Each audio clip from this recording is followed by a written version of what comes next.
नमस्कार साथियों, आज हम आपको 2 वाइंडिंग ट्रांसफार्मर दिखाएंगे। ये 10/16 MVA 132/11 kV ट्रांसफार्मर है। सामने आप देख रहे हैं ये एक हमारे पास PRV वॉल है, यहाँ बुशिंग है आप देख रहे हो। ये 2 NCT होगी, मैंने बताया था 2 वाइंडिंग की क्या पहचान होती है। 2 NCT होती हैं उसमें, और आप इसको ध्यान से देखना, ये 11 kV के साइड है। यहाँ पर ये 11 kV की केबल गई हुई है। सामने ये फायर एक्सटिंग्विशर वगैरह लगाए हुए हैं। और अभी मैं आपको आगे मैं दिखाऊंगा, इसमें ये 11 kV कैपेसिटर बैंक है। कैपेसिटर बैंक का कार्य मैं आपको वैसे ही थोड़ा सा बता देता हूँ। उसका काम होता है पावर फैक्टर को इम्प्रूव करना। इसको डिटेल में हम आगे पढ़ेंगे। अब आगे मैं आपको दिखाता हूँ इसका वही जो 132 kV की बे होती है वो कैसी होती है, वही मैंने बताया था। यहाँ पर पहले LA लगे होंगे, उस पर LA पे नीचे सर्च काउंटर लगे होंगे। ये ऊपर से जंपर आया हुआ है, कनेक्ट कर रखा है।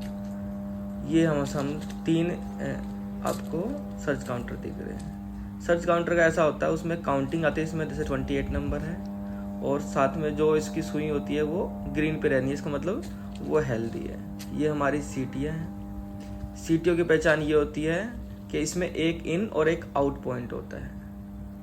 तो जो इन और आउट पॉइंट होगा उसे सीटी बोलेंगे। और इस सीटी को जो ऊपर की तरफ आप देख रहोगे गुंबद सा बना हुआ है, इसे हम बोलते हैं लाइव टैंक सीटियाँ। ये हमारा 132 kV का सर्किट ब्रेकर है। इसमें भी इन और आउट पॉइंट होता है, पर इन और आउट पॉइंट अलग अलग जगह। टॉप से इन होता है और लोअर से आउट होता है। ये हमारी आइसोलेटर्स हैं। इन्हें बस आइसोलेटर बोलते हैं। जो लाइन की तरफ लगी होगी लाइन आइसोलेटर बोलेंगे। ये ऊपर से जैक बस से आई हुई है। ये लाइन आइसोलेटर है हमारे, सॉरी बस आइसोलेटर हैं। बस आइसोलेटर भी 2 होते हैं हमारे पास, 1 और 2। हमने 1 ओपन है, आप सेकंड देख सकते हो। सेकंड बस का हमारा आइसोलेटर क्लोज है, तो हमने ट्रांसफार्मर को अभी सेकंड बस से चार्ज किया हुआ है। ये काफ़ी इम्पोर्टेंट चीज़ है। ये जो बस आइसोलेटर हैं ये भी मैनुअली ऑपरेट होते हैं और इलेक्ट्रिकली। अगर जहाँ मोटर लगी होगी इलेक्ट्रिकली ऑपरेट होंगे, जहाँ मोटर नहीं होती वो मैनुअली ऑपरेट करते हैं।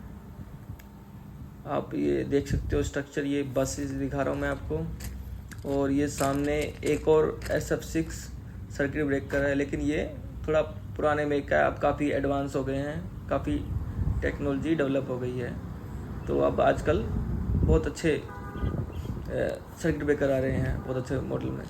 ये यार्ड का MK है, जिसमें काफ़ी वायरिंग होती है, TB बोलते हैं। उस TB के ऊपर जुड़ी होती हैं सारी वायरें आके। ये हमारी आइसोलेटर से ऊपर उठ के जैक बस जाती है, ये जो वायर गई हुई है। अब ये जैक बस गई हो, जैसे ये सर्किट ब्रेकर है सामने, ये लाइन का सर्किट ब्रेकर है हमारा।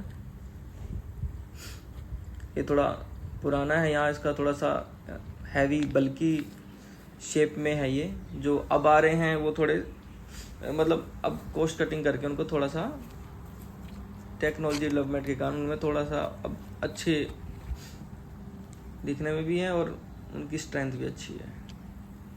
उसके बाद आगे मैं अब आपको दिखाऊंगा, फिर वही है इसके।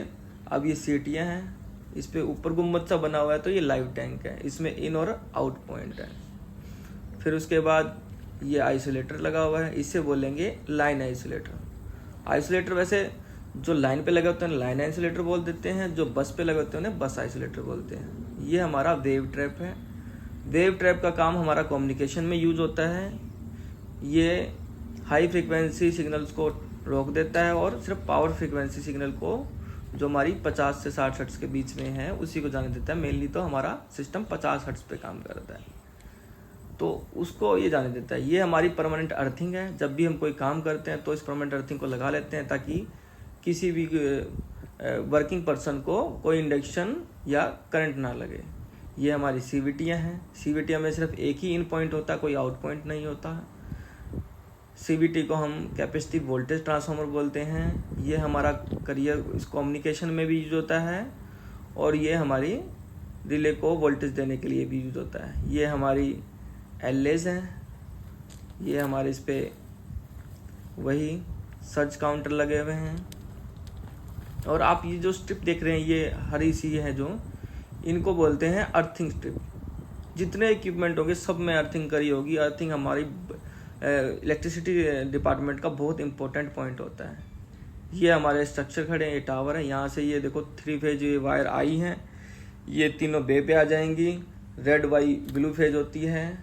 सबके बीच में 120 डिग्री का आपस में एंगल का डिफरेंस होता है। ये देखो, आपको एक चीज़ और दिखाऊंगा। आप इस लाइन के ऊपर आपको देखना है, इस टावर के ऊपर एक ये ऊपर एक और लाइन है, इसे अर्थिंग वायर होता है। ये आसमानी बिजली से बचाने के लिए यूज होती है हमारे सिस्टम को, ताकि हमारी लाइन पे, कंडक्टर पे आसमानी बिजली ना गिरे। इस पे गिरने के बाद वो सीधा अर्थ में चली जाती है। ऊपर से आप एक डंबल शेप में ये देख रहे होगे, इसको बोलते हैं वाइब्रेशन डैम्पर। ये इनका काम होता है डैम्प करना।